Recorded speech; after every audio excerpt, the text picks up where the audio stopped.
வணக்கம். நீங்களும் உங்கள் அன்பு குடும்பமும் எல்லா வளமும் பெற்று வாழ்க வளமுடன். நான் சத்யதேவ் ரோஷன் பேசுகிறேன்.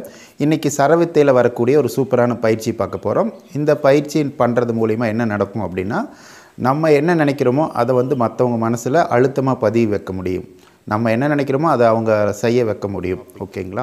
இதை எப்படி பண்ணுறதுன்னு பார்க்கலாம். இப்போ நீங்கள் ஒருத்தர்கிட்ட பேசுகிறீங்கன்னா அவங்களோட வலது கண்ணை பார்த்து பேசுங்க. நீங்கள் என்ன பேசுகிறீங்கனாலும் அவங்களோட வலது கண்ணை பார்த்து பேசுங்க. பேசும்போது என்ன பண்ணுறீங்கன்னா, உங்களோட கையில் சின் முத்திரை இது மாதிரி வச்சுக்கோங்க.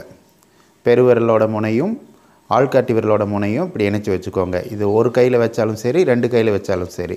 இப்படி வச்சுக்கிட்டு உங்களோட ரெண்டு கால்களில் இருக்கக்கூடிய கட்டை விரலை பூமியை அழுத்தின மாதிரி பண்ணுங்க. ஓகேங்களா? ரெண்டு கட்டை விரலை மட்டும்தான் கீழே அமுத்தணும், மற்ற 4 விரலும் சாதாரணமாக இருக்கணும். இந்த மாதிரி அமுத்திட்டு நீங்கள் கையில் சின்முத்திரை வச்சுக்கிட்டு ஒருத்தரோட வலது கண்ணை பார்த்து நீங்கள் பேசுனீங்கன்னா என்ன ஆகும்னா, நீங்கள் என்ன நினைக்கிறீங்களோ அது அவங்க மனசில் ஆழமாக பதியும். அவங்களோட ஆழ் மனதில் போய் ஆழமாக பதியும். உடனே அவங்க நம்ம சொல்கிறது கேட்குறாங்களோ இல்லையோ, ஆனால் நம்ம பேசின வார்த்தைகள் அவங்களுக்குள்ள ஒரு பெரிய தாக்கத்தை ஏற்படுத்தும். அவங்க வீட்டுக்கு போய் யோசிப்பாங்க, இது பண்ணலாமா வேண்டாமான்னு யோசிப்பாங்க. சில பேர் அப்போவே பண்ணிடுவாங்க, நம்ம சொல்கிறதெல்லாம் கேட்பாங்க.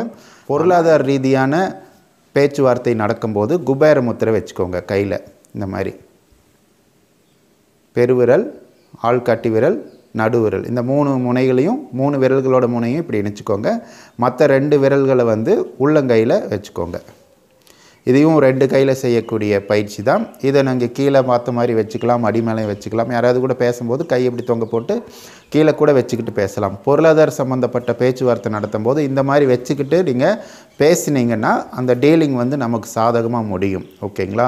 பொருளாதார சம்மந்தப்பட்ட அந்த வசிய சக்தி நமக்கு உண்டாகும். இந்த மாதிரி வைக்கும்போது டைரெக்டாக நீங்கள் பேச ஆரம்பிச்சோன்னா பண்ணக்கூடாது. முன்னாடியே ஒரு 5 நிமிஷமாக அது வச்சிட்ருக்கணும். அப்போ தான் கரெக்டாக இருக்கும். இதெல்லாம் நீங்கள் பயிற்சி பண்ண கிரகங்களோட தொடர்பும் பஞ்சபூதங்களோட குவாலிட்டியும் மாறும்போது தான் உங்களுக்கான பலன்கள் சீக்கிரமாக கிடைக்க ஆரம்பிக்கும். ஓகேங்களா? அடுத்தது இன்னொரு ட்ரிக்ஸ் என்னென்னா, நீங்கள் ஒருத்தர் கூட பேசும்போது அவங்கள விட உயரமான இடத்துல நின்று நீங்கள் பேசுனீங்கன்னா நீங்கள் சொல்கிறத அவங்கள கேட்க வைக்க முடியும். ஓகேங்களா? அதனால தான் மேடையில் தலைவர்கள் பேசும்போதும் முக்கியமான மீட்டிங்கெலாம் பார்த்திங்கன்னா பேசுகிறவங்க நின்றுட்டுருப்பாங்க, மற்றவங்களாம் கீழே உட்காந்துருப்பாங்க. இல்லாட்டி மேடையில் நின்று பேசுவாங்க, கேட்குறவங்களாம் கீழே உட்காந்து பேசுவாங்க. இது அந்த காலத்திலிருந்தே பார்த்திங்கன்னா குருகுல கல்வியிலே அப்படி தான். மாஸ்டர்ஸ் எல்லாம் மேலே உட்காந்துருப்பாங்க, குருநாதர்கள்லாம். மற்றவங்களாம் கீழே உட்காந்துருப்பாங்க. இதை தான் அண்டர்ஸ்டாண்ட் அப்படிம்பாங்க. ஒரு விஷயத்தை கற்றுக்கணுன்னா நம்ம என்ன பண்ணணும், கீழிருந்து கவனிக்கணும். மண்டகணத்தோட அவங்களுக்கு ஈக்குவலாக இருக்கிறதோ அவங்கள விட உயர்ந்த நிலைமையில் நம்மளே பாவனை பண்ணிக்கிட்டு ஒரு விஷயத்தை கற்றுக்க முடியாது. ஓகேங்களா? அதனால் நம்ம யாருக்கிட்ட கற்றுக்கிறதா இருந்தாலும் நம்மக்கிட்ட இருக்கிற சரக்கெல்லாம் ஒதுக்கி வச்சிடணும். அவங்க என்ன சொல்கிறாங்களோ அது முழுசாக உள்வாங்கிட்டு அதுக்கப்புறம் அவங்க சொன்னது சரியா தவறான்னு நம்ம அனலைஸ் பண்ணி பார்த்துக்கிட்டு அதை செய்யலாம். பிடிச்சிருந்தா செய்யலாம், பிடிக்காட்டி விட்டுடலாம். இப்போ எதுக்காக கேட்குறவங்களாம் கீழே உட்காந்துருக்காங்க, பேசுகிறவங்கெல்லாம் சொல்கிறவங்களாம் மேலே நின்றுட்டுருக்காங்க, உயரமான இடத்துல நின்றுட்டுருக்காங்கன்னா அவங்க பேசும்போது மேலிருந்து வரக்கூடிய காந்த சக்தி கீழ் நோக்கி போகும். அப்போது அந்த கீழிருந்து கவனிக்கும் போது நல்லா உள்ளுக்குள்ளே இறங்கும். இப்போ ஈக்குவலாக இருக்கும்போது அதோட ஃபோர்ஸ் வேறு, நம்ம கீழிருந்து மேலிருந்து வரதை சந்திக்கும் போது பார்த்திங்கன்னா மேலே இருக்கிறதுக்கு தான் தாக்கம் அதிகமாக இருக்கும், அந்த ஃபோர்ஸுக்கு தான்.